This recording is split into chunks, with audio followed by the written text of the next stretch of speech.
This video is brought to you by Gladiator Concealment and S4 Tactical Gear. Links are in the description box below.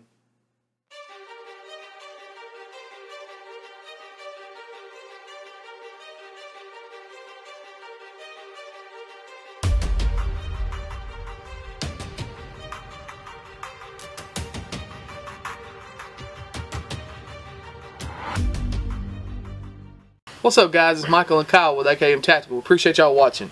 We want to take a few minutes to talk to you guys about the pros and cons of muscle memory. You know, a lot of times people preach about having that muscle memory, and we've actually talked about having muscle memory. We had a viewer comment on a video talking about muscle memory. I think we had said something about it, and he was kind of going over the different things about muscle memory that can be good and bad. Just some good points, yeah. And he had some really good points. So we wanted to just kind of touch on it a little bit. But, you know, muscle memory is one of them things that you need, but you don't need too much of, I guess you'd say.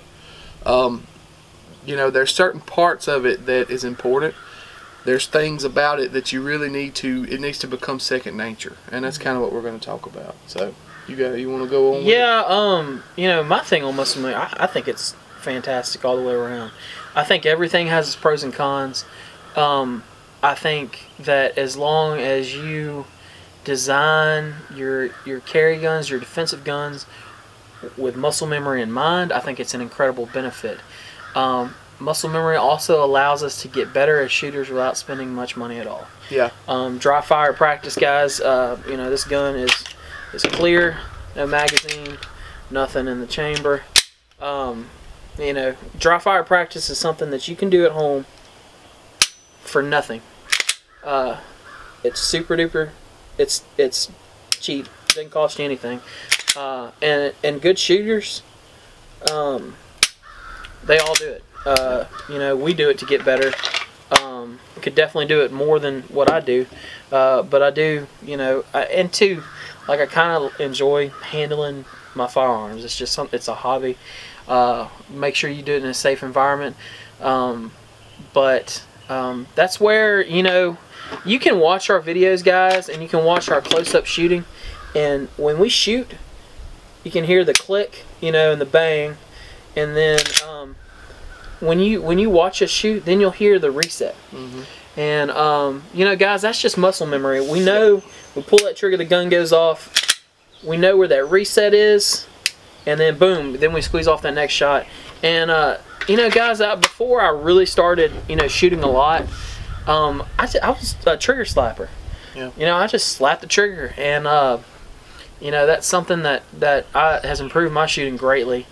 And it's something that you can do, and as long as you keep it in mind when you're setting up a carry setup, you're setting up your home defense stuff, it can be super beneficial. The thing about muscle memory is there's parts of it that is going to be the same no matter what the gun is. The way that you press the trigger is the same. The way that you shoot and you use reset, trigger reset, is the same. Now, is it going to feel the same for every gun? No, it's not. Your double single guns are going to be different than your striker fired guns. Your revolvers are going to be different than that. I mean, your double action onlys are going to be different than that. Your Glock's going to be different from your SIG. You know, your striker fired guns can feel different, but it's the same muscle memory, the same motion, the same procedure, no matter what. You know, the only ones that really get into a difference is your single action onlys, like your 1911s or something like that, because you have to sweep a thumb safety.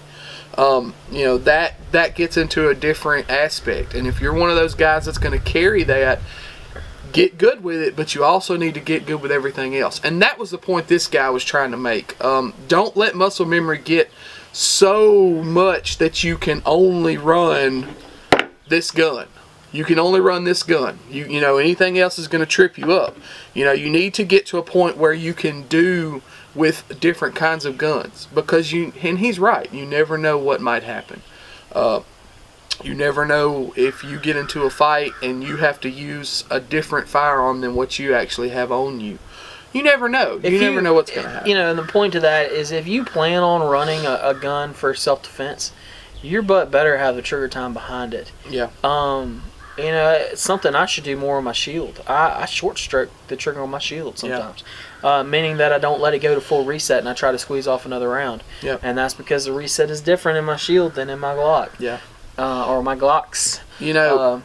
Go ahead. Sorry, I didn't mean to butt in on you, but when I think of muscle memory, I think about the draw stroke. Yeah. The draw stroke is pretty much the same no matter what the gun is. Now, there again, single action only guns are different because you have to sweep that safety at some point in time. Guns that run an external safety, if you're using it, you've got to sweep that safety at some time. But the clear and the cover garment, the gun comes up and starts to press out, all that's the same. Muscle memory there comes into play. Reloading a firearm, loading a handgun or reloading a handgun. If it's a semi-automatic, the procedure is the same every time. The magazine goes into the gun, the hand comes over and racks the slide. Unless, grab my little stopper here, unless it's at slide lock.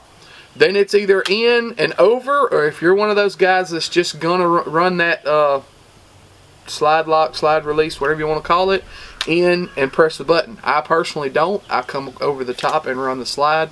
That's how I was trained, and that's how I do it. Yeah, gross motor skill. Gross motor skill reload. But it's the same no matter what. If I'm reloading a 1911, I do it that way. If I'm reloading a Glock, I do it that way. If I'm reloading a SIG, I do it that way. If I'm reloading my Canic, it's all the same. Those kind of things, muscle memory comes into play. But as far as just, learning to sweep the safety and all that kind of stuff, yeah, you don't need to have so much muscle memory tuned in that I can only do this with a Glock. I can't do this with anything else. If you're going to carry something else. If you're going to carry something else. But, if you're going to carry something else, you got to train on it. You can develop muscle memory for different tasks, yep. I'm sure there's guys that can, when I was a kid, I could throw a baseball and I could throw a football. The motion is completely different for both. But you can throw a baseball like a football, but it's not going to be effective. Yep. But I did both, and you can develop muscle memory for different things, but you got to spend the time on it. Yep, absolutely. And a point that he made that we haven't talked about yet is that muscle memory will work when you are jacked, when you are when your adrenaline's pumping, when you're in a crisis situation, yep. when you're in fight and flight. If you have that muscle memory built in, it will just automatically work. You'll be able to do it. It won't be a problem. Well, I say that I've never been there, but if you don't have the muscle, if you're carrying carrying an appendix for me right now, I've got to spend more time drawing and shooting from appendix, because who knows, man, if I had to shoot somebody today because they were trying to kill me or whatever, man, would I go to the 3 o'clock? Or would I, like I've been practicing lately is my, appendix draw. So it's something that you've got to factor in the equation. So I'm gonna give you a little, for instance, okay? I've never been in a gunfight. I hope I never get in one. So I can't speak for that as far as muscle memory. I'm like him, I've never been in it. But I do know procedures for putting in an advanced airway for somebody. And if you're a doctor, a respiratory therapist, a paramedic, something like that, and you are qualified to put in an ET tube, an advanced airway, you know exactly what I'm talking about. That is the one instance in that code procedure that person's life is in your hands. In your hands. And if there's ever a moment for your butt to be puckered, that's it. Because if you don't get that airway, they're not breathing. And if they're not breathing, they're not going to live. I get nervous too watching y'all do it. But you know what? Muscle memory takes over. It's the same procedure for everybody. If they're 1 day old, or if they're 150 years old, it's the same procedure for everybody. It might be a little different once you get in there. You may have to kind of change things up. You may have to maneuver that patient a little bit different to see chords and go in. But, muscle memory kind of takes over. You know, I remember where to put the handle and blade. I remember what to do with this and this. I remember how to do this, because I've done it so many times that it just kind of takes over and becomes second nature. Yeah. It's like sticking an artery for an ABG for blood gas. Same procedure for everybody. It just kind of takes over. You do it enough, you get enough reps in, no matter what the situation, no matter what, you're going to default back to that. You can't buy muscle memory. No, you have to earn it. You have to earn it. You have to do it on the range. You have to do it at the house. You have to dry fire. It is an extremely valuable tool, but you have to work to acquire it. Yep. So, and understand that there is nothing wrong with learning on multiple platforms to where you can do it with all of them, because you can. You just got to learn it. You got to learn it. Yeah, one of our viewers that puts in the reps, and I know it because he posted, is Blake Rogers on Instagram. Yeah. Like that guy, he's always posting videos of him drawing from concealment. Yep. And you got to put in the reps, guys. And it's also another point. It can be perishable. Yeah.